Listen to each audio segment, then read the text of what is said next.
And we are back. Live once again. You always say that we're back as if you're surprised by that. Is that what's going on here? Are you surprised that we're still back here over and over again every Wednesday and Friday? I'm trying to create a tagline, Josh. A tagline? I think you need work, man. That one's not that good. I need work on a lot of things, Josh. And Skype needs work on things, too. Yes, we once again may not have video of the illustrious Craig Tullier because Skype does not like iPads or Macs or anything created by Apple. That's true. It doesn't like it. But as Josh just gave away, the special guest tonight is the one and only Craig Tullier. What's going on, man? Hey, what's happening, guys? Oh, I don't know. We are very happy to have you here, man. I've been wanting to have you on the show for a long time. I'm pumped up, man. I'm pumped up. Cool, man. So we had Luke Kent on earlier this week, and we told everybody don't harass you with questions about results because Craig is not allowed to share them, but you're welcome to ask any other question. And I'm psyched to have you on, Craig, because we're in the same weight class, and I love picking your brain, man. So hopefully one day I won't get totally trashed by you if we see each other on the table. Sounds good, man. Craig, how old are you? I'm 43. So I just turned 45 today, so I'm actually older than you too. So well, happy birthday! That's even better for me. And this is what he's doing on his birthday. He's talking to us. hey, arm wrestling. Yeah, I feel honored, Josh. That's right. Good. Yeah. Yeah, we're having an arm wrestling party here over at 49 Emery Road in Allston, Massachusetts. For anybody who's in the listening area who wants to come arm wrestle. Boston, kid. Heck yeah. Yeah. So, Craig, tell me, tell us how the tournament went. You know, the stuff that you can share, how crazy it was and the experience and all that kind of stuff. Man, all I can tell you is man, the tournament was crazy. We had competition come from overseas. The Europeans came. Canada had a strong team. England had a strong team from Great Britain. Sweden had a strong team.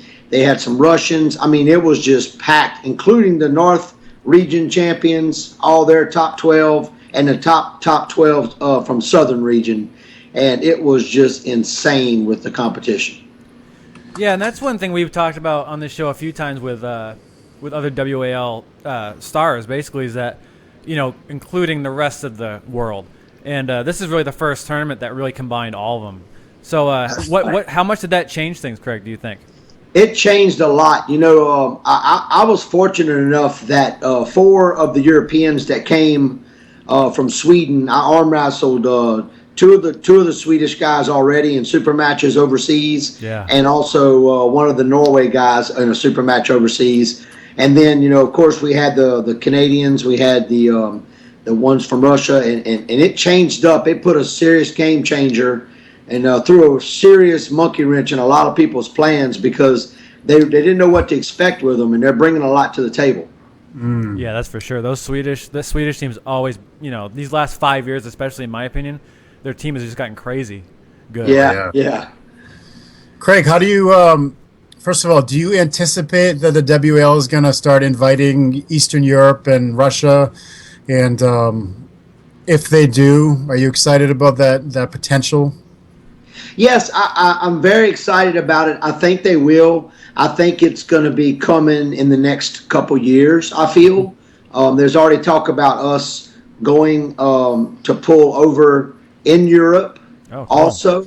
So there's a lot of good things coming, and I do see it expanding to Russia and everywhere. It's growing just massively, and it's looking really good. I feel very, very excited about it. Yeah, I think. Sorry, go ahead, John. Oh, I was just gonna say with talking about going over to Europe and everything. I saw that Neil Pickup came over and was a part of the. I don't know exactly what he did, but he was a part of it anyway. And we all know what Neil did with Arm Wars. I know you had a piece of Arm Wars in your history. What do you think about having Neil as a part of this whole organization now? I mean, I think that's pretty cool, right?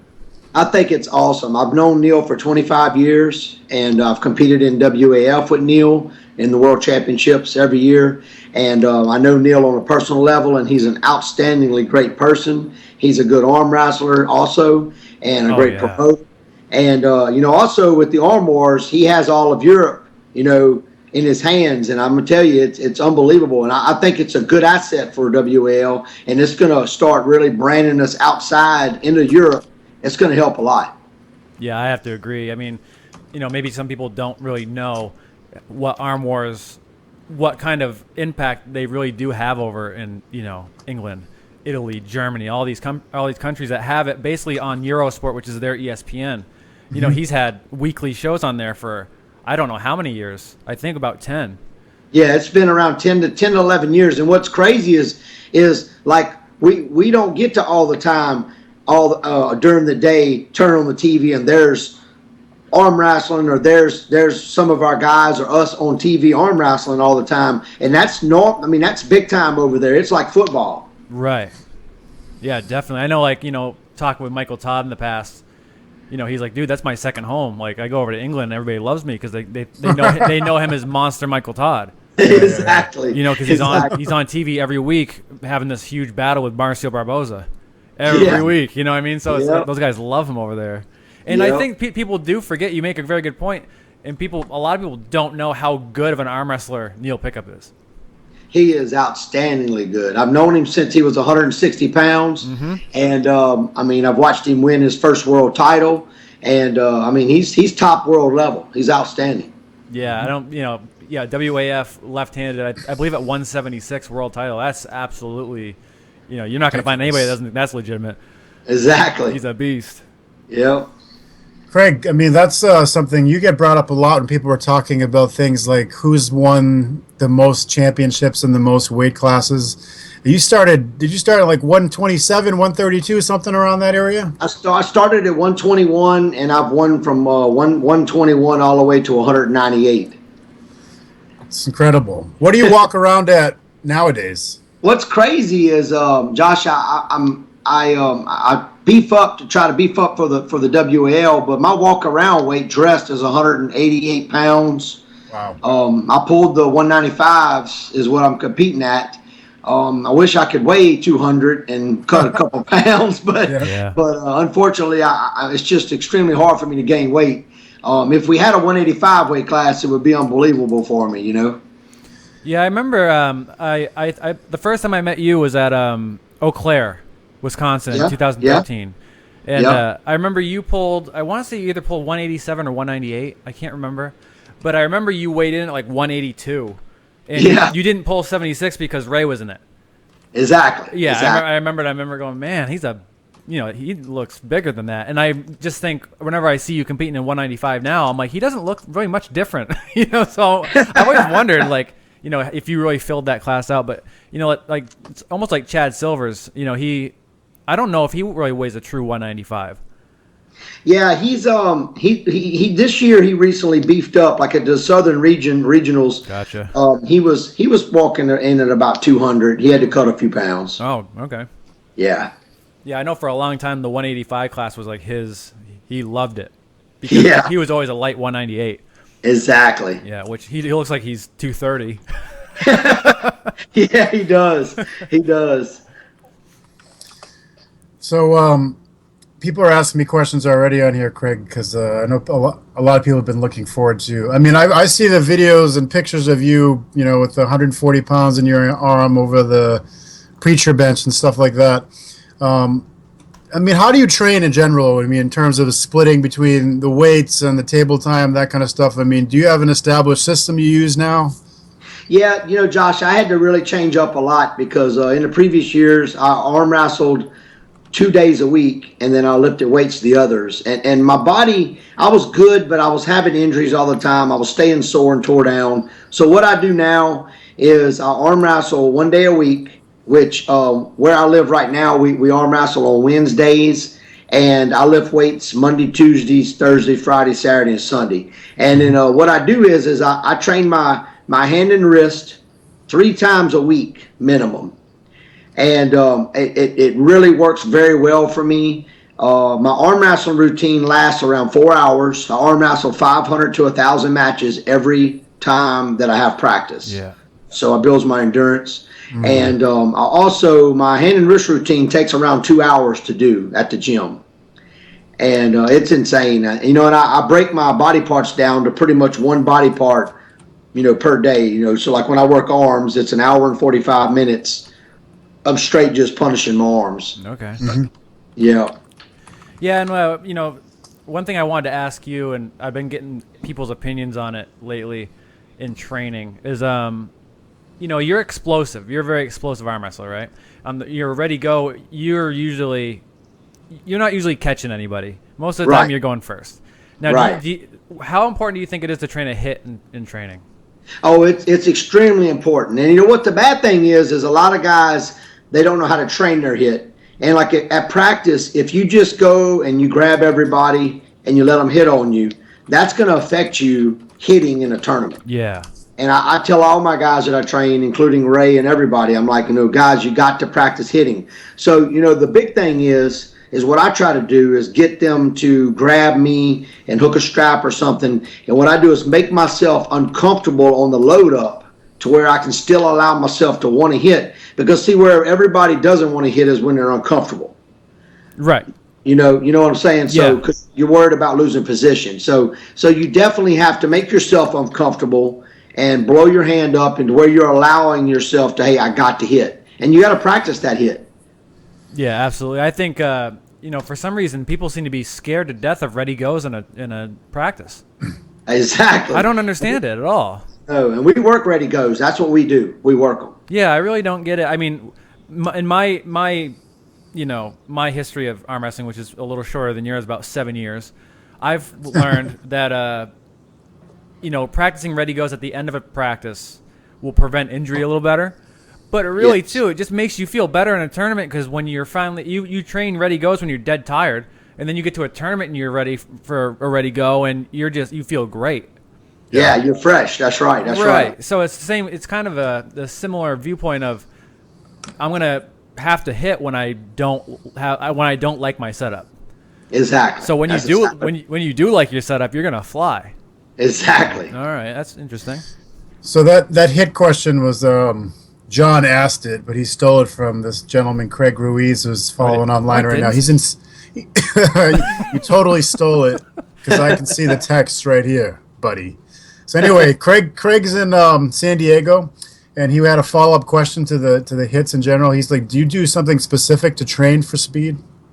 What I try to do is I do side pressure holds with handles, and I'll max my loads to where it's forcing me over, and I'm having to force my elbow and my arm down and tucked into my chest, and then I'll automatically try to drive sideways, and I'll have somebody say ready go, and I'll drive sideways, and then I'll drive sideways, and I'll lower the weight to where it's not bouncing me back, and I'm able to actually I'll keep lowering it like 2 plates each time, and I'll do that till about around 30 to 40 reps each time, 4 sets, and that's for my side pressure, and then that's all I do there for the hits besides some bands. I'll take the bands also and do it to where it's got some resistance, and then you hit. And then my last set of training for my hit is at practice whenever I'm pulling with the guys. So I assume you've been doing that for a while. Have you noticed any like tendon issues with that kind of stuff, or is your body just accustomed to it after the number of years you've been pulling? I have had some injuries. I actually just recently, this is my first year back. This year, I couldn't compete in last year's final because of my elbow started having trouble last year, and I wound up having to have reconstructive surgery on my elbow, and I had 4 big bone fragments broken. It was floating in my arm and got lodged, and then I had 27 bone spurs in my joint, and they had to go in there and clean all that out. And I can't pinpoint. I mean, I asked my doctor, and he told me that it's just from all the punishment all the years. Yeah. I haven't had no pop tendons and torn rotators. I haven't had none of that. So, I can't say that, if you train correctly. Now, I'm big on nutrition. I'm big on the supplementation for your joints and taking the right stuff for your joints. I'm big on that,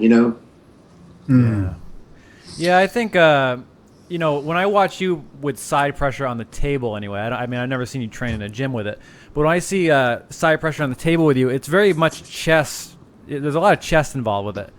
Exactly. That's where I generate a lot of my side pressure. Yeah, I can really see you, like, you're one of the rare guys I see really pull on the peg when he's going sideways in a top roll. Exactly. You know, and you don't see that too much. I'll pull on the peg a little bit if I have to press, but maybe I'm just just me thinking off the top of my head here.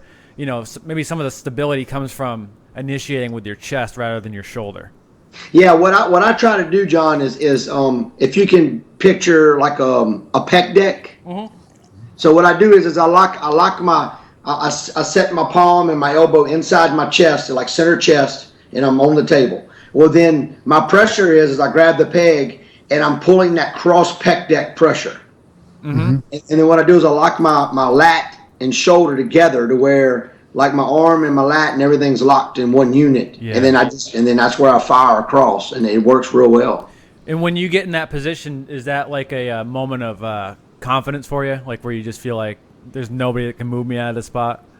You know, to tell you the truth, John, it's weird. Like I very seldom have somebody, if I get up there and load like that, like if I get in my position and just load, like get inside and hold sideways, I can go with like heavyweight guys like that because my side load pressure is just outrageously strong. So I'm very confident in that position. Yeah. Yeah. So a gentleman by the name of Juan Ming, who's in New York, is asking me. This is a good time for it because he's asked me what you think of Todd Hutchings and pulling him in general, and obviously Todd is also known for having incredible side pressure. So I mean that makes you guys always an interesting matchup to begin with. And obviously, again, you can't talk about what just happened, but in general, how do you feel that goes with Todd? Todd Hutchings is an unbelievable athlete. I respect Todd tremendously. He would be on the top of my list with side pressure, an arm wrestler with the most side pressure for his size and above. That would be, I would say, equivalent to like who I would want to pull that has some tremendous side pressure. His side pressure is just tremendous. And that's what a lot of people can't handle. I mean, they might be able to maybe, kind of open him up a little bit in his hand, but his side pressure is just deadly. Mm. Yeah, he spoke about using the conjugate method of training, like the West Side Barbell? Yep, correct. West Side Barbell program. I mean, do you do something? Well, let me ask you this in a two-part question, Craig. First of all, do you feel that you're still continuing to get stronger with your training program? And do you use some sort of similar system to what Todd uses? Yes, Josh. I what's funny is I did have to change up because my routine worked, but I found that I had to change up and because I wanted to kind of speed it up a little bit, and I changed up and started doing some similar West Side Barbell training, and I have some really cool handle stuff that I'm doing with my handles, and it's really, really worked. I mean, I've seen a difference from regionals to the finals in that short of time already. So, I'm really, really looking forward to continuing it. What kind of handles do you use, Craig? I have a little bit of a variance. I build a lot of them of my own. I also have Country Crush. I have Wrist Wrench. I generate. I won some from Ryan Pitts, also at the Arnold, and Ryan Pitts has built some I bought. And a lot of these guys have a lot of good. I have some Igor Mazurenko handles. I've got a variety, and then I've got into these Eagle loops. They're outstanding. My wife bought me a pair of Eagle loops. Those. And those things are awesome, man. I'm gonna tell you something. That's a big key to arm wrestling, and every arm wrestler should have a pair. I totally agree with that, and that's why I like rock climbing too, for the emphasis on the fingers. And I have Eagle loops in my basement, and everybody who comes down to train who uses them says exactly what you said, Craig. Oh my God, I have to get these things, and they're very cheap. You get them on ironmind.com. I think is where they sell them. Yep. You need some, John, for your fingers. I guess I do. I got to look right now. Your pair, John. Get your pair, man. Yep. Ironmind.com. You can go off if you want. If you want to go off the phone call right now and go get them, I'm gonna hang no problem. So, Isaac. Well, first of all, Raymond Cote is listening in, and he wanted to say hi, and he also wanted you to give any insight you might have for new pullers in terms of what the best way to work themselves into competition. New pullers is the future of our sport, and I love to see it. I try to promote that as much as possible with my guys and getting new people in it. And the best advice I can give them is the unfortunate thing is a lot of guys, if they don't have a good mentor or a coach that's able to train them, they got to get the proper right training of how to pull correctly. And if they don't, they need to try to look up somebody in their nearest area or get a hold of somebody on Facebook. I'll be glad to help. Anybody can message me on Facebook, and I'll help them out with any kind of ways on techniques. But the biggest thing I can tell them is guys, y'all make sure that you work on proper positioning, staying in the right position and not break your arm, and train your hand and wrist. You've got to have a strong hand and wrist, and you have to train it. Train your hammer curls, your lat pulls. All that's going to work together. I promise you it'll help. Absolutely. So let me ask you, Craig, you've been pulling for a long time, and I know you took a little bit of a break in between there. Yeah. Did you notice, how long of a break did you take, by the way? I actually took a 9-year break. 9 years. Yeah. So I think you came back. What year did you come back? 2012. Okay. So in a 9-year break, that's a pretty long time, especially in a small sport. Right. What big differences did you notice when you came back? What's crazy is what helped me so much, and I did not realize it. When I stopped, I knew I was, I'm gonna say a little click above the guys in my weight class. Yep. But I kept training. I lifted weights while I was gone. Now I wasn't arm wrestling, but I was steadily training in the gym. And when I come back, the biggest thing that changed was that the top rollers used to pretty much dominate anybody that was a strong hooker. Okay. And now I noticed that if you are a strong hooker and you're able to have a strong hand, you're actually able to overcome a lot of the good top rollers. So it's kind of versatile now. It's not one-sided, Oh, okay. So like when you left, everybody kind of piled on to the top roll. Correct. Yeah, now it's kind of maybe a bit of a mix. Maybe the hookers kind of figured out a way to combat that a bit. Exactly. I think so. Yep, that's right. That's an interesting, that's cool. I wonder how many people saw that while they were in it, Yeah, I would imagine if, a lot of the veteran guys, if they really sit back and look at it, I would think they would agree. It's really, I can see it a lot. I really do see it a lot. I was talking actually this week with Ray. Ray trains with me and works with me. And I was talking to Ray about it. And, he even agreed, and a lot of guys stick to the old school top rolls. And, there's nothing wrong with that. But you do need to be versatile, and you got to be able to learn that side cross pressure hit, that's like a high hook, Yeah, you do need to be able to not be completely lost in a hook. Exactly. It's just the way it is. You can get through it. Actually, Getting through it with a top roll is great because of efficiency and all that, and with a big class staying fresh. But if you get turned in, you can't just lose. Exactly. Nobody wants that.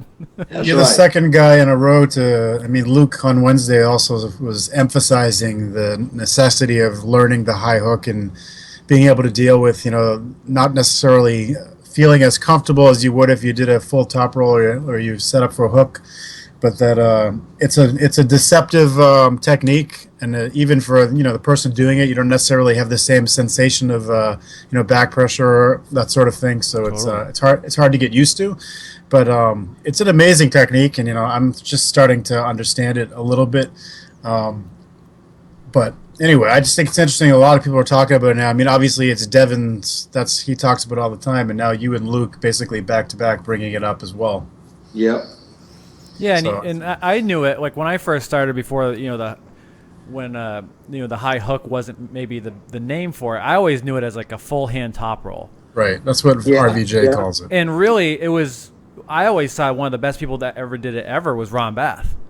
Oh yeah, absolutely. In my opinion, getting tight with the back pressure and kind of just not allowing himself to be turned, and then just going straight through with a wrist curl.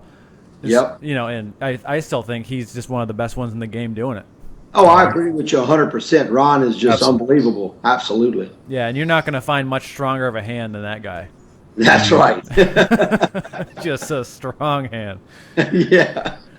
So Isaac Luna from Colorado wants to know, what do you think would be the three biggest challenges you're facing in the next year, arm wrestling? Well, People or things or what have you. First of all, what's up, Isaac? How you doing? Basically, I'm going to say, to be able to try to be I'm going to have to me, I need to increase my hand strength some more. And I believe that, being a little more stronger, it's going to be hard for me to increase my side pressure, but I think I'm going to have to do a little bit more work on being able to finish in a hook a little more sideways than I have been. And because some of the guys that I'm arm wrestling are a little, I'm going to just say a little step, because I'm in a heavier class. They're a step higher than me on that. So I'm having to really work for that.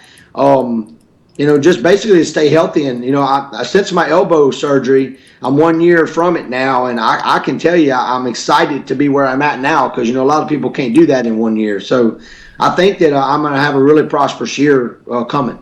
Yeah, I think, we've all had little injuries and stuff. I broke my hand in 2014. I had a fracture in my hand it was about an 8-month process before I kind of realized what was going on. And I could train and I could compete, and I was definitely not who I was. I was not the best version of myself.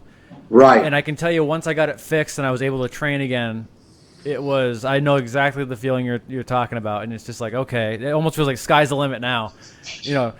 I'm not having to ice my hand after every time I use it. Like, this is great. I can actually train. I know the feeling. Yeah, so I definitely understand that. And when you talk about hand strength, I know you have a strong hand, Craig. So is there a certain part of your hand that maybe you're thinking that's a little behind, and how are you planning to combat that?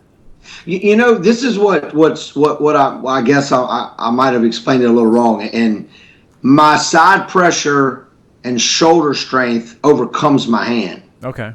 And that's what I gotcha. I'm gonna have to. My bottom hand is extremely strong. I need to, I think, let the top of my hand catch it.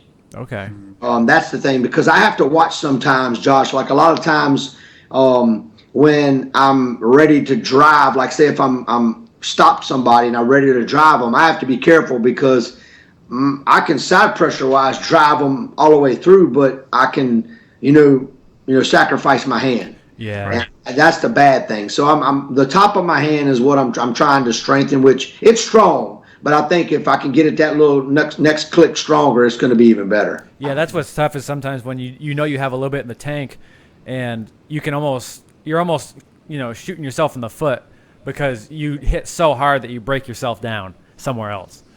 So yeah, I can definitely understand what you're saying. So you're saying, like, maybe near the top two fingers, your index finger, your middle finger, that posting section of your hand, maybe. Yeah, exactly. I've been fighting with an injury left-handed. While my right elbow was down, my left I was training, and it was getting stronger and stronger. And I was really looking forward to, because it was the strongest that it's ever been. I mean, I was beating our heavyweights left-handed, so I knew that, hey, I'm going to have a strong year. Well, then all of a sudden I've got this like weird, like when I pronate, my forearm cramps, and it's not like a regular cramp. It feels like it's going to rip the muscle.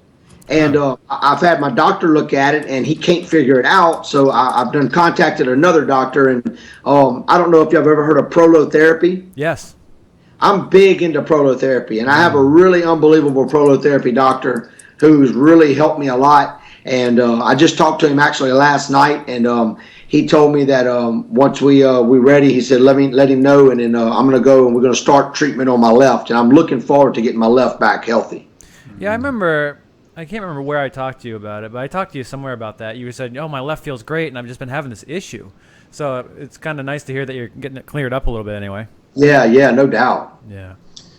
Got a couple questions coming in, Craig, about the Arnold Classic. First of all, you're the only American who's pulled Kadzi Zoloev recently. So some questions about how that felt, and what do you think about him in general, and also did you get any chance to pull Trubin, on the side table after the tournament?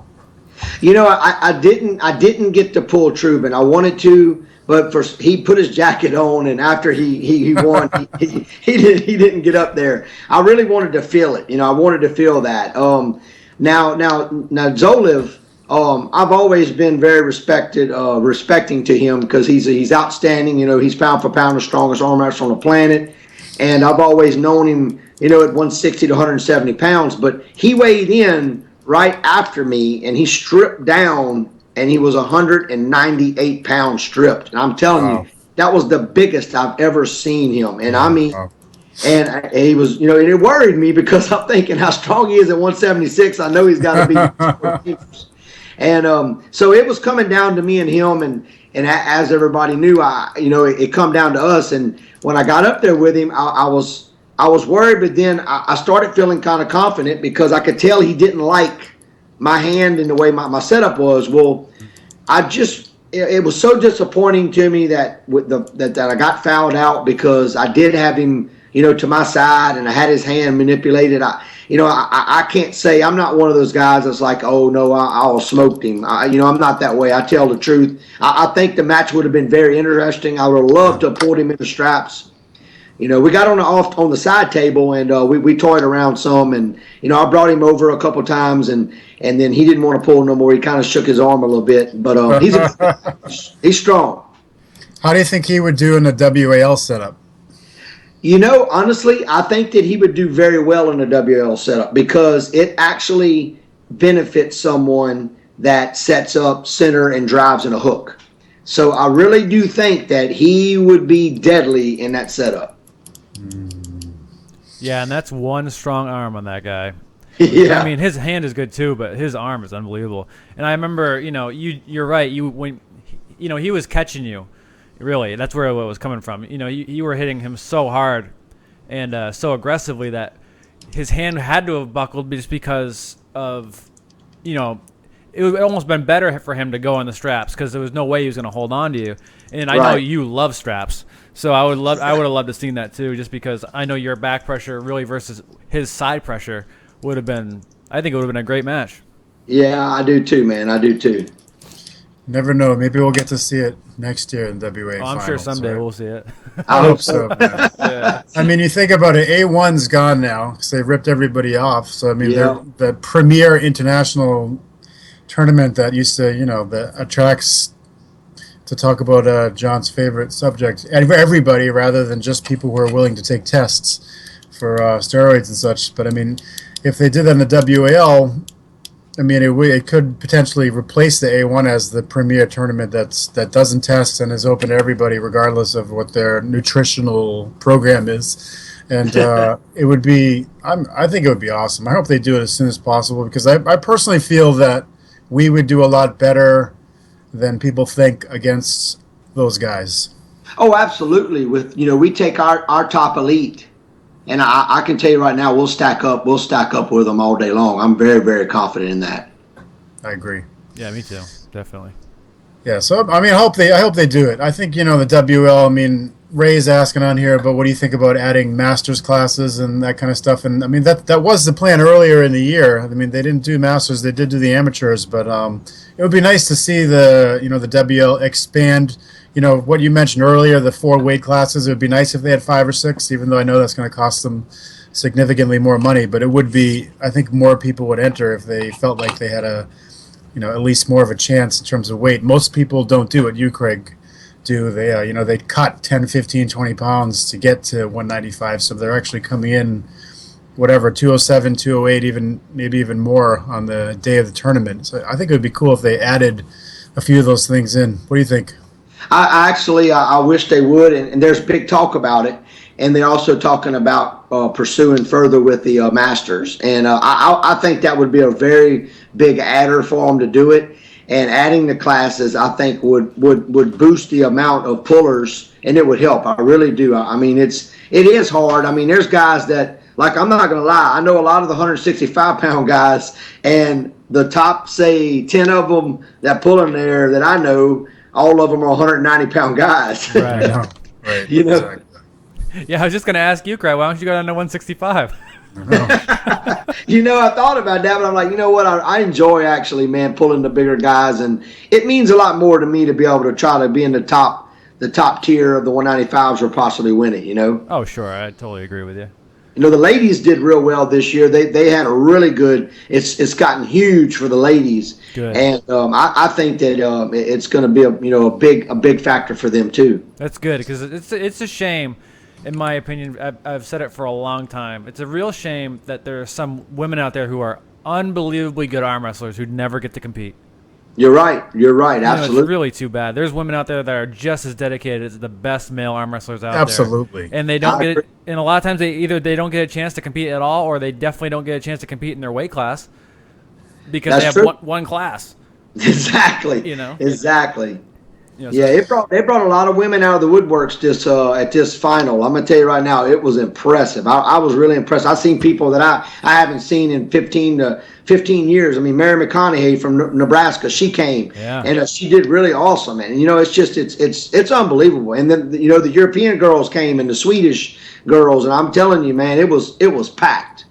Yeah, that's so good to hear.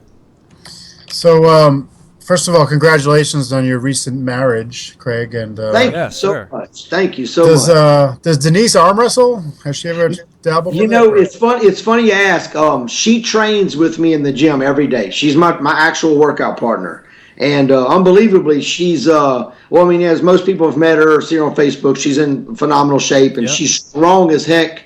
And we've actually got on the table a good bit, me and her, and she's starting to toy around with asking me, hey, I might want to do it. She even talked about it at the finals this weekend. That's cool. And what kind of scares her so much is because she has seen somebody break their arm, and she just she's worried about that, and I understand, but and I don't want to push her. If she wants to do it, I'm totally down with helping her because she's phenomenally strong. Yeah, for sure. Yeah, it's tough when when you haven't been we're kind of, unfortunately, we're a little used to it when it does happen, when an injury like that happens. We know what to do. We keep calm and we continue with the tournament. But people who maybe aren't arm wrestlers, it really is a shocking thing to them, and it's too bad if it does turn people away, just because it is. If you really do break it down, it's very rare. Yep. That's right. We got a pretty decent system of keeping people safe. As long as there's competency going on, and most tournaments have that. So I hope she gets involved with it. I talked with her a little bit at the Arnold in 2014, I believe, because I think that was the same year that the WAL was the next day. Yeah, exactly. Yeah, and I was there for that. So yeah, definitely. I hope she gets into it and has some success. Thank you, man. Thank you. Yeah. I think it's also, we don't talk about this a lot, but it's incredibly important to have a supportive, partner in your life who is willing to either travel with you or let you go and travel around the country doing tournaments. And, if you can trick them into getting involved in the sport, it gets a little bit easier, Yeah, Josh, it's funny, like our routine is she's even as serious as I am. We meal prep on Sundays, and for the whole finals, the whole month before the finals, all the way up to the day we left, she was packing my lunch and she was calling me, make sure you're eating everything I'm putting in there. Trying to get you a little bigger? Yeah, she was trying, man. She did good. I was so proud, man. She's unbelievable. Yeah, it's just incredible. A lot of the people we talk to, and I don't think it's a coincidence, have someone like that, whether they're a male or female puller, they have a person involved in their life who's, like you said, helping them eat right and keep the weight where it needs to be and make sure they're training and all that kind of stuff. So it's something we probably should talk more about because it's a very important part of being successful in any sport, including ours. Exactly. You're right. For sure. And, you talked about being nutrition was a big part of your life and your success. Tell us a little bit about what that means for you, like what kind of foods do you eat and what how much. Now the amount I eat is really crazy because, like I was telling y'all, it's really hard for me to actually gain. So I'm in that same boat, Craig. I understand. I actually went to a nutritionist and got everything wrote up and figured, and man, I'm not gonna lie to you, John, I have to eat 7,600 calories a day. Yeah. Holy cow. And it's insane. And I eat 7,600 calories. It makes me to the point of where I'm basically sick. Yeah. I drink 2 gallons of water a day, and I'm eating the chickens, the fish, the lean ground beef, the lean steaks, turkey ground meat. I'm eating all of that, and the tunas, and I eat my brown rice, my broccoli, asparagus, and the biggest thing is I have my filling meals is I make some like wraps with bananas with like peanut butter, and I cook with coconut oil. Yeah. And also I'm big on proteins. I drink my protein shakes, two of them a day, and I'm on BCAAs that I mix in a gallon jug, and I drink that all day long while I'm at work and also while I'm training. And it's a big help. I'm going to tell you, you got to be up on your nutrition. Yeah, I think that's a huge mistake that a lot of newer guys make when they're one mistake I think that newer guys make is really being hung up on a weight class. Yep. I think that new guys should become good arm wrestlers first. And then that's absolutely. You took the words out of my mouth, bro. Yeah. And I got some guys right now, and they're just like, man, I'm cutting this, I'm cutting weight. I said, man, you need to just arm wrestle. Don't worry about dominating something right this second. Just train and get better and get good, and then guess what? You're gonna find where you need to lay. Yeah, because you see, I see newer guys, and they're starving themselves to make a weight class, and they're sore all the time. Exactly. And they go, it's because I'm new. It's like, no, because you're starving yourself. Exactly. You can't recover if you're never eating. Exactly right. That's right. Your body has to heal off of something. Yeah, and then your body has to burn calories by building muscle. That's exactly right. You can't do that if you don't eat. That's exactly right. Do you take any supplements or anything like that, Craig? Yeah, I'm big on. I take magnesium. I take glucosamine and chondroitin. I'm big into some herbs that help natural anti-inflammatories. I take turmeric with cumin and peppermint in it. I take beet powder. That's real big for cardiovascular, and it actually helps oxygenate your muscles. It doesn't taste the greatest, but it's I put it in my protein shake, so it's not that bad. Yeah. I take echinacea to boost my immune systems, and I take crealkaline creatine by Primera. I'm big with them, and I love that. It works real well. I take Extend BCA aminos. I take a little bit of pre-workouts. I can really spike my adrenaline really, really easy. I have to be real careful with it. They were hooking monitors to us this past weekend in Vegas, and it was crazy to see how I could ramp my heart rate up. Yeah, I remember they were posting some of that stuff like with the last year's show.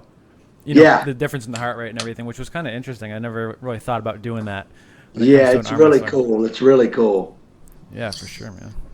So I have been trying to ask a lot of people this question, Craig, and there's 2 parts to it. One is your opinion in general of the WAL rules, and specifically the straps. How do you feel about them? Do you think the fairer straps that you guys are using now really are fairer? How big of a difference is for you to get the buckle versus the non-buckle side, that kind of stuff? There is a definite advantage to getting the buckle, on your opponent's hand. There is an advantage, and everybody out there knows it. Going through the bottom of the strap is helping. It does help. It does, but I'm here to tell you, there's still an advantage. Yeah. So the good thing is when you do get to the final part of your bracket, you have to swap sides. So that does help. You got to flip. If you don't, you got to flip for it. The best advice I can tell everybody is to try to train, with the buckle on your hand. Yeah. You need to train with it to where you're comfortable with it, and train positioning your hand, positioning the strap on you. I do a lot of tightening the strap up and just grab onto my opponents, grab onto my guys I train with. I'll tighten the strap up and real tight, and then I'll just grip and just squeeze and grip. You don't even have to pull, just grip and squeeze, and it will literally just blow your hand apart. And that's a big plus, because when you get in the straps, if you're not able to sustain the blood in your hand, it's gonna fade quick. Yeah, for sure, because none of the new blood that's nice and oxygenated is getting in your hand at all. That's right. It just gets cut off. Everybody knows that feeling of like that. It doesn't even burn. It doesn't even get tired. It just starts to ache. Exactly. It's terrible. Yeah, absolutely. Yeah, and that goes back to your theory of somewhat training at a disadvantage. Yep. Put the buckle on your hand all the time. You will figure out a way to make it work for you. And then when the buckle's not on your hand, you feel like Superman. Exactly. Right. And I do that. What's crazy is I'll blow my hand up with wrist curls and training, and then get up on the table with my guys to where I've got where it puts me in a disadvantage. Sure. And then I'll put the buckle on my hand, and it makes me fight. That helps me. So whenever, like you said, you get up there and your hand's tight, you're just like, holy man! I'm way stronger. Oh yeah, definitely. Oh, you're not even thinking about positioning anymore. You're just like, just please say go. That's right. Exactly. So, without talking about specific results, Craig, I know a couple matches people had in the the early parts of the tournament were fairly easy wins, and then later on when it came to straps, the positions were reversed.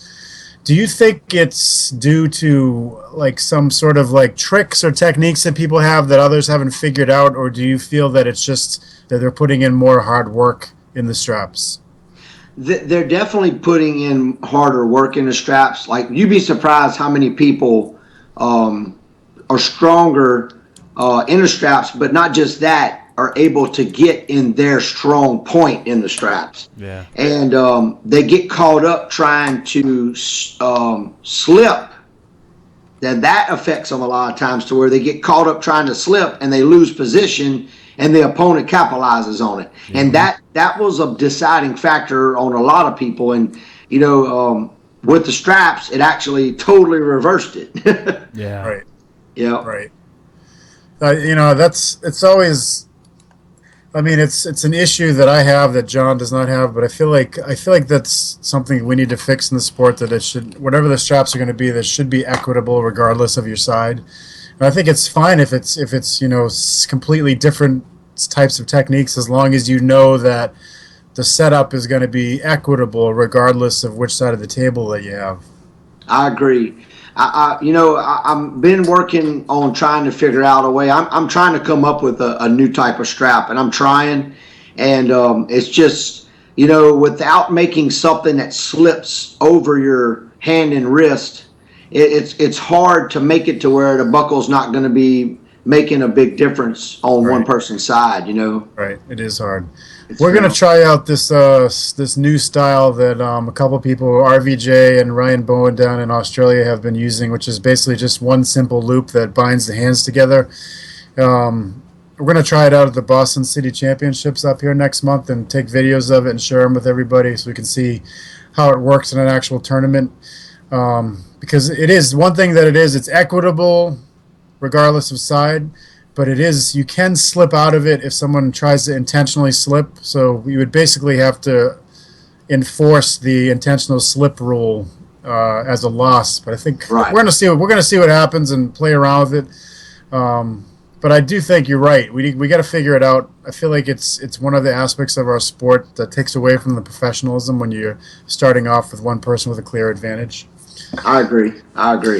Couple questions from Craig here about legs, and he's curious about what an elite arm wrestler thinks about the importance of the positioning of the legs under the table, where they should go, pushing against the leg, etc., that kind of stuff. Yeah, I'm very big about that. Now, there's some arm wrestlers that don't really think that they need to use that, or they actually are using them, and they're decent arm wrestlers, but they're using their leg positionings wrong. I'm not a fan of putting your foot across on the other side of the table's leg, pushing like to try to drag back. Yeah. Because you're actually, all you're doing is trying to generate some back pressure. And when you go to try to pin, you see them, they're having to set their foot off of that and try to set it on the ground, and you're losing that step down right there, and it makes a difference. I'm big about positioning my feet against like my right leg. If I'm pulling right-handed, I put my right foot against my ankle and bottom of my foot, pushing against the right leg right there on my side. And then I have my left foot where my toe is slightly turned to where I'm going to step outside of that other leg when I drive sideways and bend my knee. And I bend at the hips, and that's where I generate a lot of my side pressure from that. Yeah, I totally agree. Leg position's a huge. It just is, and I think that there's some veteran arm wrestlers who maybe it happens a lot. I think with teaching the newer generation or just teaching new people in general, you kind of forget the basics because it's not even second nature anymore. It's first nature, really. Exactly. And you forget how important I don't think a lot of guys even really think anymore of what they're doing with their legs, but they do it right. You know what I mean? That's right. So, there's times like right-handed especially where I'll wrap my leg around the side of the table, not even to push off as much. It's because I know I'm going to have to stop somebody's hit. Exactly, and, right. My hip stops it a lot, and I know it does because there's times when I come home from practice and I have bruises on my calf. Yep. My leg is doing something. Oh, yeah, absolutely. And I don't always think about it, but, people, newer guys ask me, what do you do with your legs? And I have to step back and remember that there is a thought process there. I might not be thinking because I don't think anymore. It's just nature. Exactly. It's like putting your hand on the stove. If it's on, you don't think to take it off. You take your hand off really fast. Exactly. That's right. Yeah. I think, it's tough sometimes when you've been doing something for 10, 20 years to really break it down like a new guy would. Because we just go, well, no, you just lock up your lat and you just fall sideways. That's all arm wrestling is. Exactly. It ain't. That's right. There's a lot more to it. Exactly. For sure, man. Craig, who would, if you could have a super match with anybody this year, would it be Zoloev or someone else? Out of the country, yes, Zoloev. I would love to do that. I got approached by PAL to do it, and I can't because of contracts. Right. Sure. Mm-hmm. Unfortunately, so I'm hoping that he comes to the Arnold again. Yeah. So we can finish off what we wanted to do. In the United States, I would love to RVJ. I would love to be able to get like a super match with him. Probably, RVJ is extremely strong. He's real versatile. Him or Todd, either way, in a good super match, just heads up, would be really good. Come up to the New England Championships. We'll make it happen with RVJ like that. When is that? When is that? That's November 5th. I might have to try to do that. Yeah, we could make that happen in a heartbeat, believe me. Awesome. Yeah, that'd be cool because I think you guys are obviously both great arm wrestlers, but I think your styles, too, would make a very interesting match. Oh, yeah. It would. It's funny how styles make the match. It really changes things up. Yeah. Definitely. Thinking about styles where, it was almost, it can be interesting even when they're similar, right? Like when you and Nicholas Nanestad pulled in Arm Wars. Yep. That was like, it might look like to the layman that you're seeing not a whole lot of action going on because there's a lot of in the center of the table. You guys are kind of waiting on some stuff, but there's a whole lot going on because your style is kind of similar. He drops his wrist a little bit and you keep yours a little higher, but really at the end of the day, the direction and the pressures, they're very similar. You guys are waiting for that little bit of opening. Exactly. That's exactly right. And he's like maybe the most uncomfortable arm wrestler to pull against, probably. Just looking at him. Yeah, he generates a seriously weird rotation, and I'm gonna tell you, if you're not ready for it, you're gonna have a bad day. I love that stuff, man. I love when you grab someone and they're doing something you never felt before, and you're like, "What the hell is this guy doing, man?" Yeah, exactly. It's like I really hope this guy doesn't know what he's doing. Yeah, that's true because sometimes it's just nonsense. But I mean, especially I felt that a lot in the press. People pushing with their thenar or they push with the blade of their hand into you, and it really makes a difference in the angle where they attack you. And if you can figure that out and adjust it, it's a big advantage. But it's so subtle, and it's sometimes you feel it and you're like, is this something different or is this guy just out of his mind? And sometimes they flash you, and you learn pretty quickly that it was the real deal. Yeah, exactly. But I love it, man. I mean, people, when you first start arm wrestling, you like hook, top roll, and then every month that goes by and every year that you add on, you realize that there's an infinite number of variations, and depending on the architecture of your own body and your musculature and that kind of stuff, there's really some amazing things that you can come up with and play with on the table. That's right. Absolutely. I think that's why we stay in the sport so much, because it's not just irresistible force versus an immovable object. There's a lot more to it, and the strategy aspect, which is one of the things I love about WAL, because of the speed of the setup, and there's no hand arguing beforehand. You just go. There's so much strategy on the table. It's one of my favorite parts about watching the matches. I mean, like the regionals, when we RVJ and Todd Hutchings, those matches, you could see Todd was like shaking his head, and he's like, all right, I got to figure this out. And then he comes back in the finals. He has an opportunity to try to do something different. I just love that stuff. Oh, absolutely, man. Absolutely. So we have a couple minutes left here, Craig. Is Denise around? I always like to ask questions of partners if they're around. Yeah. Hold on one second. Awesome. Yeah, you're right. That is something that doesn't get brought up enough is, the other halves of us, right? Yeah. She's here. Awesome. Hey, Denise. How are you? Doing great. I hope you don't mind us asking you a couple questions. I like to bug you guys as well. No worries. What's it like, being involved with an elite level, world class arm wrestler, traveling with them, that kind of stuff? I'm just trying to keep up with him, really. I mean, as much as he trains and he eats. Yeah, we heard about the meal prepping already. Yes.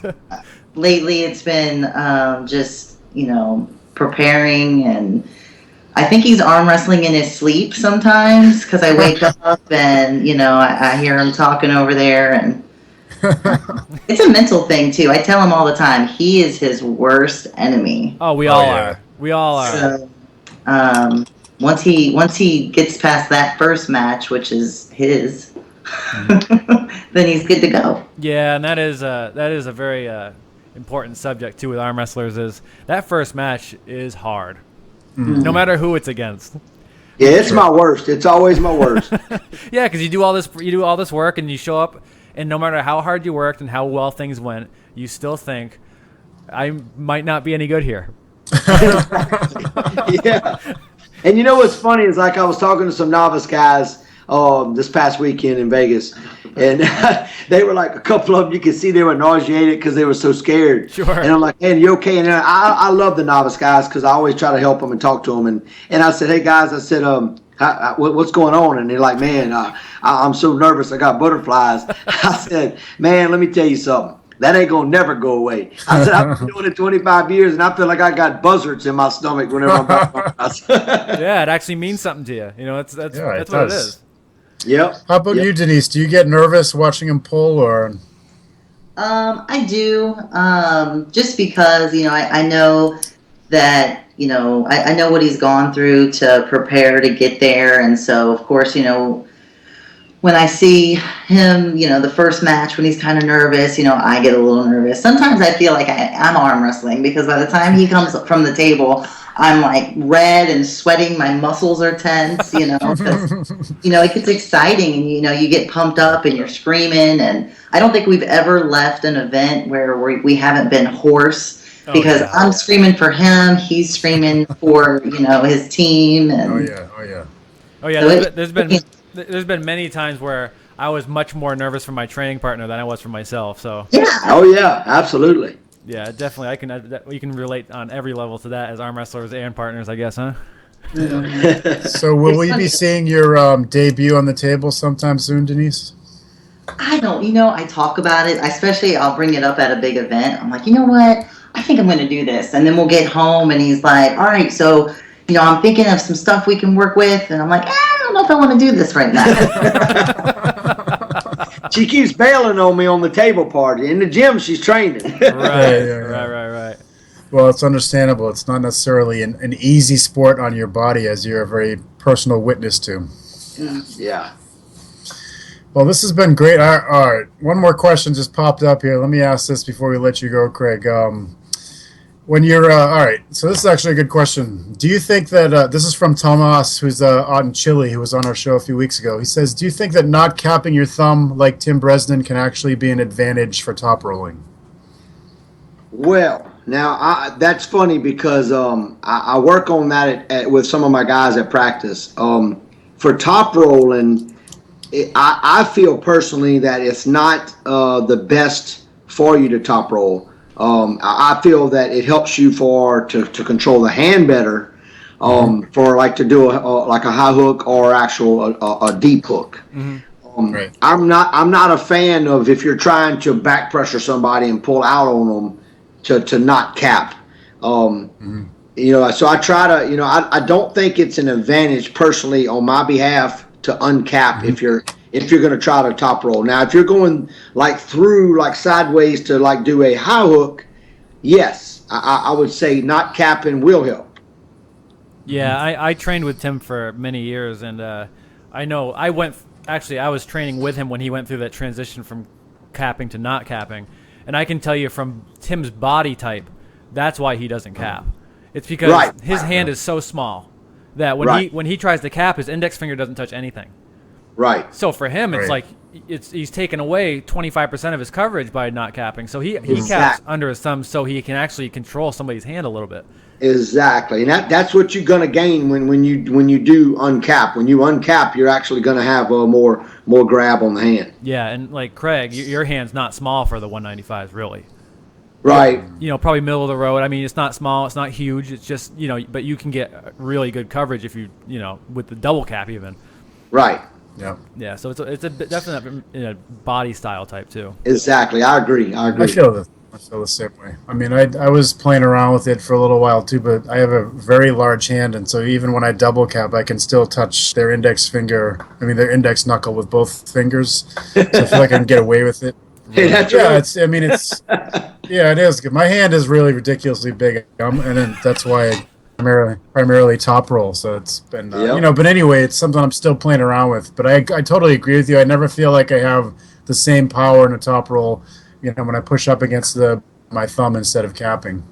Yep. Absolutely.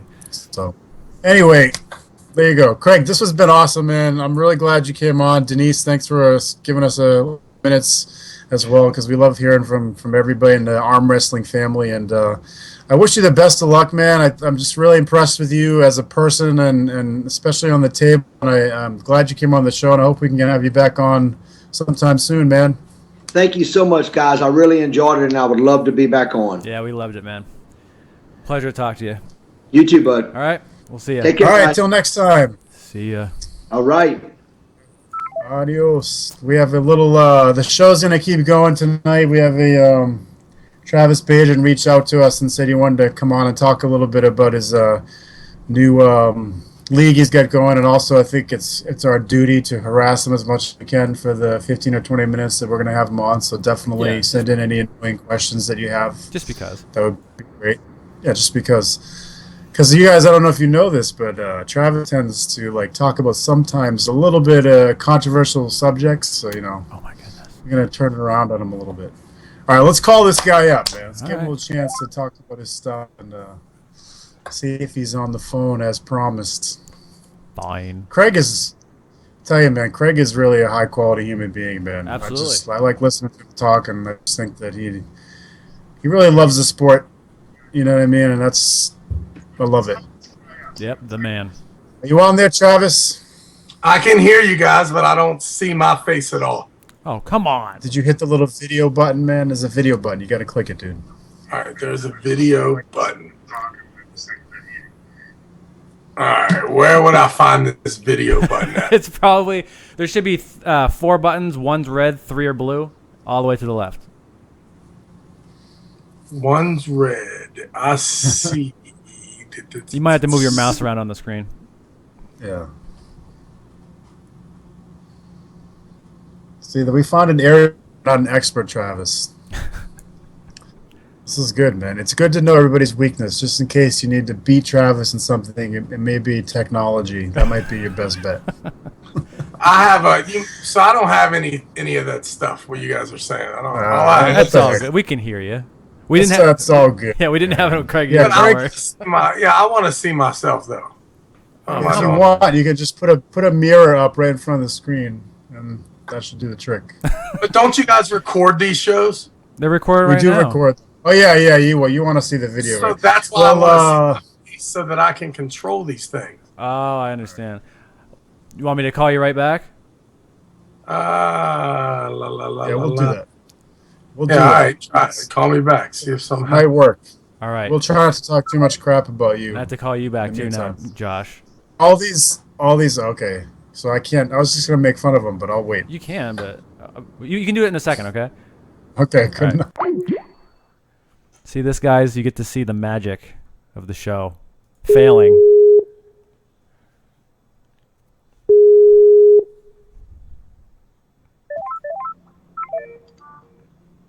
I see Josh. Yes, I am still here because I understand technology. And of course, Travis isn't working. Why would it work? I don't know. You figure it out, and I'll talk to the audience so they don't get bored with our technological difficulties that we have all the time. Yeah, this was a horrible idea. So, YouTube people, are you guys going to be doing WAL next year or not? That's what I want to know.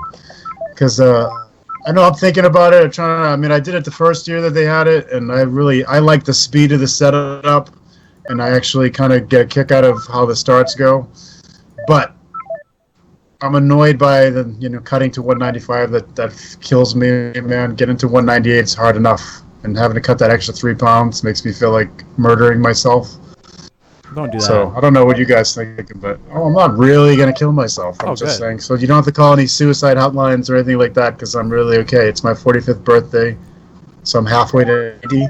I don't want to hurt your feelings. does not mean I don't that I want to wanna- cut you off because you're on a good rant right now. But I think I need to call Travis and then call you. Okay, call Travis. Fine, bye. I'll type. See, this is how we treat each other all the time.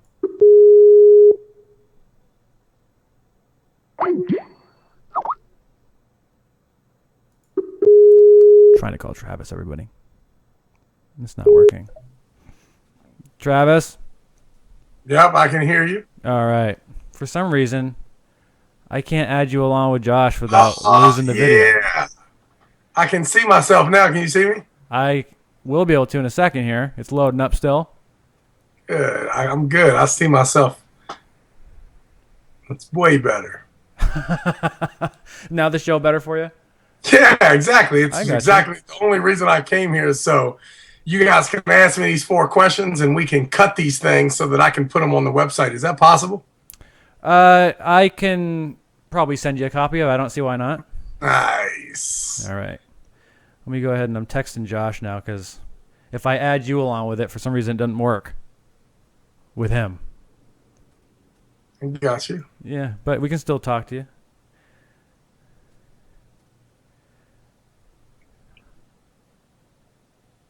But I can definitely go ahead and ask you these questions. Why not? So I read the flyer right before we came on, to be honest with you. Sweet. And looks pretty cool. So what's going on with this tournament? All right, so there's going to be 2 tournaments that I'm going to run every year. And I'm going to run these tournaments in February and in August every year. We're not quite ready, so we're going to skip August this year, and we're going to start full board into the CrossFit Open. So there's going to be qualifying tournaments all over the country, and they will lead into the Rockwell Open, which will be mid-February. Okay. And then we'll have 5 more months, and then in mid-August, we will have the North American Arm Wrestling Championships. So every 6 months, there should be a finals now in February and August every year. Okay. Well, that seems like a pretty cool little format. And I see that there's quite a bit more weight classes, than what I would actually expect from your tournaments. Usually your tournaments have a little fewer, but I think it's good. And I think it's, I think the weight classes are great. I think the amount of them are great. And what can you tell us about this Rockwell company? So I met these guys the second Supercross event that I did. I met these guys out in San Diego, and they are a watch company. They sell watches, sunglasses, belts, and then of course they have a full line of apparel, t-shirts and hats and stuff. So they're in the Supercross world, they're in the NASCAR world. They're just a marketing kind of they come from they used to market this company, this watch company, for a while, and they just didn't they did a good job marketing, and then the watch company didn't do a good job with their business. So they ended up buying the business in 2007, and they've had a ton of upward momentum, and now they want to run events all over the world. So our big project is called Metcon Wars, and it's a functional fitness, kind of like a CrossFit hybrid. Okay. It's going to be over 900 events this year. And once again, every 6 months, they will end in a finals as well.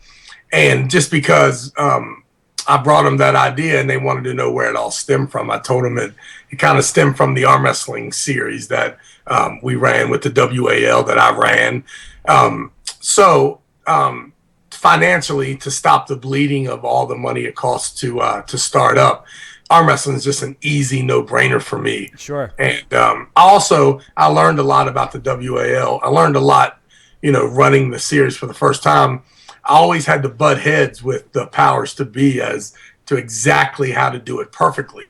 And they had their own ideas, coming from corporate America and their viewpoint. So it was always a big struggle to do exactly what I wanted. So one of the things with Rockwell, they're going to let me run the arm wrestling side 100% the way that I want to. Okay. And, that's why there's so many weight classes. First of all, is because the reason you don't have a ton of weight classes is because you have to have a ton of prizes. So Rockwell is going to supply the prizes. And I feel more than ever that the only way for us to grow is to have hundreds and hundreds and thousands of events a year. So I know that people they show up more when they think they have a chance to win. Sure. Also, we have two big problems with arm wrestling, I think. The weight classes, right? They determine whether you're going to compete or not. Because if you need to be at that lighter weight and it's a time of year where you just don't feel like dieting, and then if there's such a big jump after the weight class that you miss, that's a big reason why people don't come to tournaments. I think that financially is the biggest reason.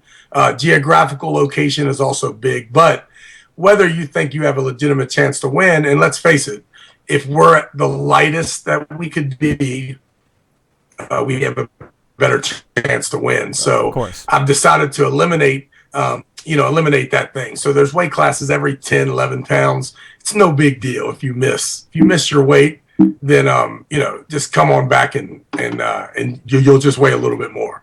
Yeah. I don't think the weight classes, number of them are a bad thing at all. And, like you said, as long as you have the prizes to fill it out, I think it's good. And it does, if you think you're going to win, then you'll get on a plane. Geographical, I think, is definitely a second place as far as why people don't compete. People usually don't compete because they don't think they can win their class. So I think that's a great idea. And, as an arm wrestler. But if I don't think I can win my class, but it also requires a $1,200 plane ticket. Totally. It's a no-brainer opposed to riding 20 minutes down the road. Of That's course. for sure. Of course. But I do agree with you. I think that you'll travel super far for glory. We all know that. Yeah, we've all done it. And as a puller, what do I get? First of all, and how do I get involved? No doubt. So that's a great question. I don't know who told you to ask that question, but he's a genius. Oh. The fact is that we're going to give away 16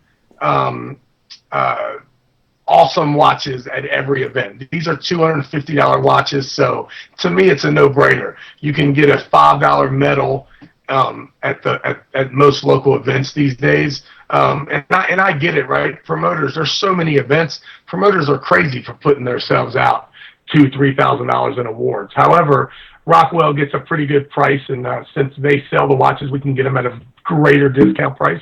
And they're going to be symbolic, right? So these black Coliseum watches are going to symbolize that you won one of the 2016, 2017 qualifiers. We'll have white Coliseum watches for the referees, which will be totally symbolic, along with some awesome CF, which is almost a $600 watch that we're going to give away to all the tournament directors that hold tournaments across the country. So we're going to try to do a little bit of that green belt, brown belt, black belt thing they have working in the martial arts. So hopefully 10 years from now, if you see someone with the black Coliseum watch, you'll know that they won the 2016 championships. If you see maybe a red one or a green one, it'll symbolize the 2018, 2019 series. Along with Rockwell has sunglasses as well. So we'll be, one half of the year we'll be giving away sunglasses. The other half we'll be giving away watches. So hopefully it's just a little better prize than the $20 plaque. Yeah, and it's just something new. I think any new prize is cool. And I think you pretty much explained, why you want to be a promoter for it too. I think that's pretty cool. Definitely something new, something interesting. And maybe the most important question, any insane rule changes, anything crazy that I got to train for and study for or anything like that?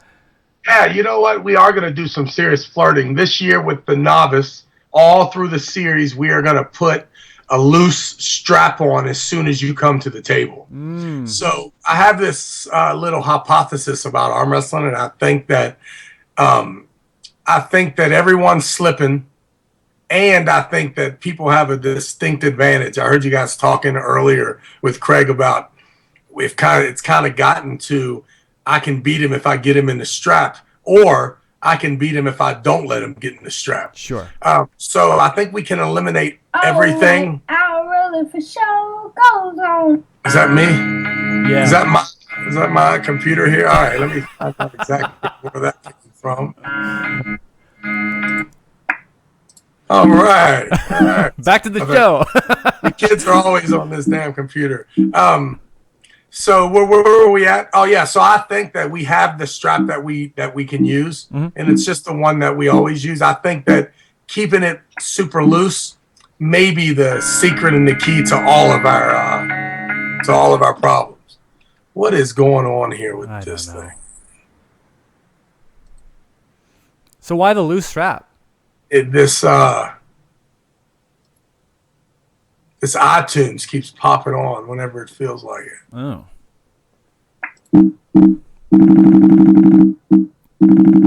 Oh, perfect. That's a strange noise, isn't it? All right.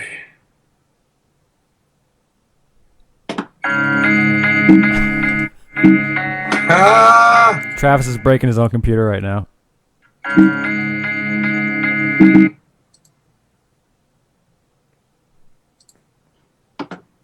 There we go. All right, maybe we're good now. Let's see.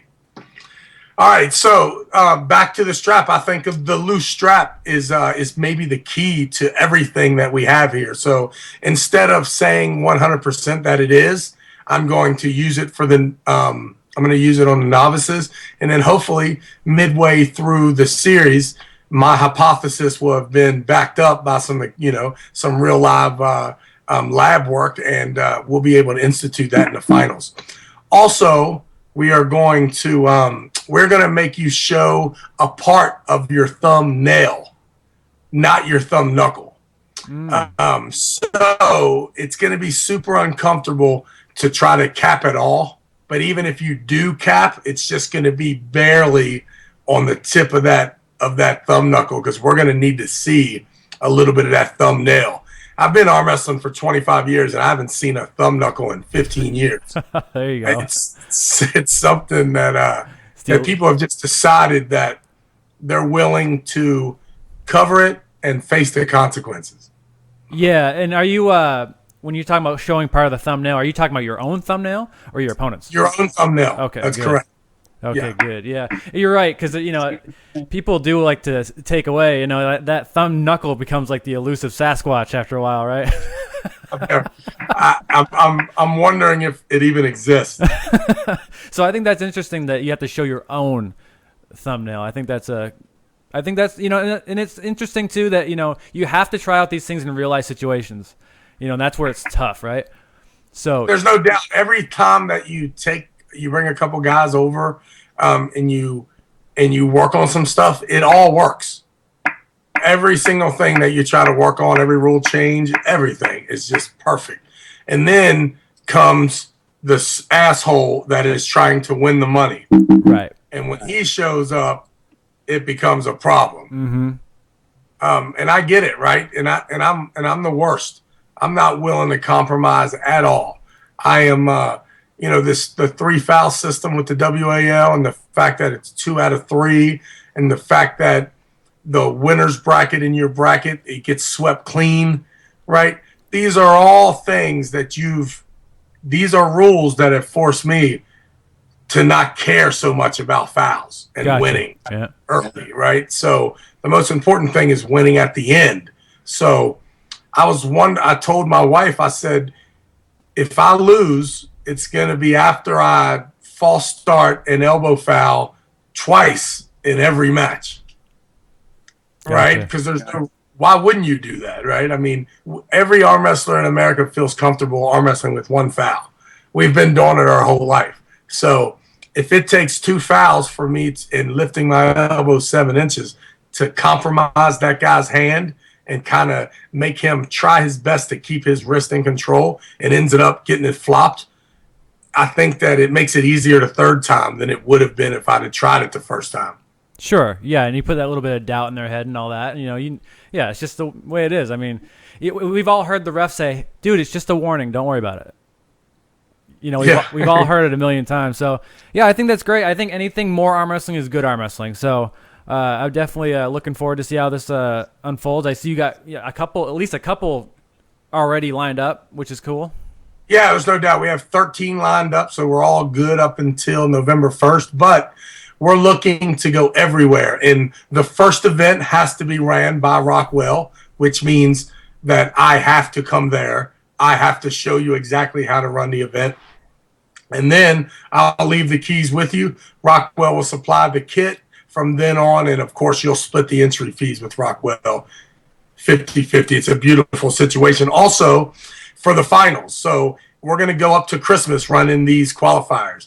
At the end of Christmas on December 26th, whichever area has the most entries. So that's not one event. There could be in one area that ran 6 events. Yep. But whoever total has the most entries will host the finals mid-February. We'll bring in the some $700 super duper watches that require them to be sized and everything for our 1st, 2nd, and 3rd place champions. Also, there'll be 2 overalls. If you've looked at the flyer, you know that there's 8 weight classes. There's 4 light, which would be the 54, 65, 76, and 87. And then there's 4 over that, the 98, 220, 242, and supers. Okay. They will have an overall left and right-handed. So at the end of this, we'll have 4 champions. 2 of them could be the same guy, but we'll have 4 crown champions. Those champions will receive $500 a month until they lose their title 6 months later. That's interesting. Yeah, so super fun. Now, don't get me wrong. I'm sure you're salivating if you're a 187-pound guy or you're a super heavyweight guy. But the fact is that we have to start somewhere, and I don't think that's a bad place to start. Those overalls, they'll be conducive to how the guys in your weight class, how much they took out of your gas tank. Sure. So no doubt if there's a tough 87 class, that 176-pound guy, he's not too far off, Yep. And then after that 2 out of 3, there's a good chance that the 65 and the 54-pound guy aren't that far off. So I think the secret is going to be dominating your particular weight class if when it comes to how you do in the overall. Now, let's face it, the 198-pound guy, he's probably at the most severe disadvantage. However, the 198-pound guy has been taken care of his whole life. Right? There's always been the 200-pound class. Right. So we're going to give a little love to the 87. And to me, it's about time that 200-pound guys arm wrestler 260-pound guys, because there's only a couple of cupcakes and love handles away from being the same person. Yeah, and like you said, you got to start somewhere. So you might as well, just do the best you can with it, and we'll see how it rocks. And I think it's, like I said, any more arm wrestling is good arm wrestling to me. And I do think the, showing your own thumb knuckle is an interesting way to go about it, because we've always talked about our opponent's knuckles, but we never talk about our own. So I think that's cool. I think that's really cool. So, yeah. And I figure if it gets to where no one is showing their thumbnail, we still possibly might see a thumb knuckle in there. Yeah. We're not too far off. But I do want the arm wrestling world to think about a loose arm wrestling strap. Now, I'm not saying it's so loose that you see big globbing, loops, between the wrist and stuff. But you know what I mean. Yeah. If you tighten that thing down, now I don't need to close my hand, right? Yep. If you just tighten, just make it, just make sure it's touching my skin, but you don't need to tighten it up. And if you don't tighten it up, then you still have to grab a hold with your fingers and your hand. And I think that's what we signed up to arm wrestle that way. And it slowly has metamorphosized into this strap that's so damn tight. And now Devin Laird has the whole world thinking you also have to flip for what side of the table as well. So I think that maybe there's definitely some stuff that needs to be done. I think this is a short test that we can kind of find out if it works. And it's something that the world will let us know next week, maybe. Someone's going to come on here and tell us that they've been using a loose strap and this is why you can't do it. So I'm interested in hearing why it can't be done, because every time the strap is loose, I yell at the ref to tighten it, because I know that when he tightens it up a certain place, I'm not losing anymore. That's right. For sure. So, yeah. And also for our viewers, I'm not arm wrestling in our event. I am going to be 100% in charge of consulting and running the event. So that should put a lot of super heavyweight guys at ease and maybe get the participation back up where it belongs. Yeah, I hear you. I think that's a good point to make and a good detail to get out there also. Yeah, I think, I'm a fan of straps, and I can tell you right now, I like them tight, and if you say, let's put a loose strap on, I'll be fine too. So I think we got to get out there and do it. Do you think that there will be a technique to a loose strap? Not really. I don't really think so. I don't think it would really affect me that much at all, to be honest with you. So I definitely wouldn't. If you told me, if I walked into a tournament and learned that day that there was going to be a loose strap instead of a tight one, I wouldn't care. Oh, okay. Well, that's great, because it would definitely change everything that I do. Yep. So that's and I think that I'm 100%. If the fight is brought to me, then I want the fight to be in the strap. So I'm interested, and trust me, I'm not necessarily. I don't want the whole world to adopt this, but I do think that as a promoter and just as an arm wrestler in general, we're always looking to improve our product. And if we could somehow get those guys to the table, throw the loose strap on, and only have to say go once, I think it's a win-win for everyone. Even better for the audience too. So listen, can I quiz you a little bit about the upcoming series? Sure. I got you. So, how much is the entry fee if you want to arm wrestle at in the Rockwell Open? $30 for open. $30 entry fee for amateur and open. There is a $5, and the only reason we have to put some money on it, but the fact is, if you're a brand new guy and you have the balls to get up there, we want to make it almost free as possible and try to get you up there as a novice puller. Sure. Also, if you want to come to the finals, what do you have to do? I don't know. Just have to win the qualifier. All right. You have to win the qualifier. There's no second place. There's no third place. Don't ever, ever qualify for something unless you win. So, AKA, there's plenty of weight classes. Find the one for you and win your class. You come to the finals. If you win your class, you're in what? You've qualified for the overall. Yeah. Right? If you win your overall, you get $500 per month until you lose your title. Very nice. A beautiful situation, right? Like, it's a beautiful thing. Yeah, I think it's a great, I think you probably made a lot of people pretty excited out there, for sure. It's good, especially those 165-pound guys that are really 187-pound guys. Yeah, definitely. Lose all that weight. Because sure. there's a lot of them. A ton. I saw 2 people get on the table after they won their things this weekend, and both of these freaking guys looked like they were 220-pound guys, and these are 165. I'm amazed at the amount of weight that these guys are losing. It's insane. It's absolutely insane. Yeah, for sure. And to be able to gain it back that quick too is pretty crazy to me too. But yeah, that's absolutely insane. It's something. Yeah. Man, thanks for coming on, and I'm pretty excited to see where it goes. I'm always more arm wrestling's better arm wrestling. That's what I think. Yeah, I'm gonna run these 2 series for the rest of my life. That's all I'm gonna do. And I don't know if you heard, but I'm a pretty big thing right now. So I've been on the phone for the last few days, and there's just sponsors and just tons of amazing things coming. So I'm going to make this happen. And, if there's any questions from the world, then you guys are welcome to take them. I'd love to come on as much as possible and make sure that this thing keeps rolling. Well, hey, man, we're definitely looking forward to seeing it build. That's for sure. All right. You're the man, dude. I appreciate you guys. All right, man. We'll see you later. All right, sir. Peace. We're going to call Josh back because I feel bad because we kind of left him out of the whole thing. But we had tech issues. It's not my fault. I asked him if it was okay, and he said it was fine. So I don't want to hear I don't want to get any emails saying I'm an asshole or anything like that. Hi, Josh. Hello. Hey, buddy. Sorry I couldn't add you back on. It kept just dropping calls like instantly again. So I was like, let's just get it done. Man. And I called myself an asshole, and I said I was going to call you back because I just feel fucking terrible because I had to text you. I'm sorry, Josh, but I can't call you. Yeah. Well, you don't make it to age 45 without learning to roll the punches. So Well, I can take it, man. The fact that I feel bad about it probably helps a little bit.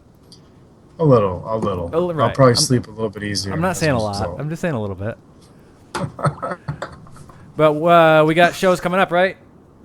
Yeah, we got shows coming up. We got all kinds of cool stuff. Engen Terzi is going to come on when Ramadan is over. We got next week, we got Micah Yellow coming on Wednesday. And on Friday, we're putting together a show with some of the amateur winners from the WEL event. And those results we can, in fact, talk about. And then we're hoping to get Engen on the week after that. So we got some cool stuff coming up. We're working on some Japan show, too. There's a couple guys out there in Japan who want to come on. So, Oh, really? That's news to me. and if you guys have suggestions, yes. If you guys have suggestions, or if you're in a country that want to come on the show, just reach out to us, man. We'll make it happen. Yep. I think Josh said it. I think we're done. We're done. Peace, bruh. You have yourself.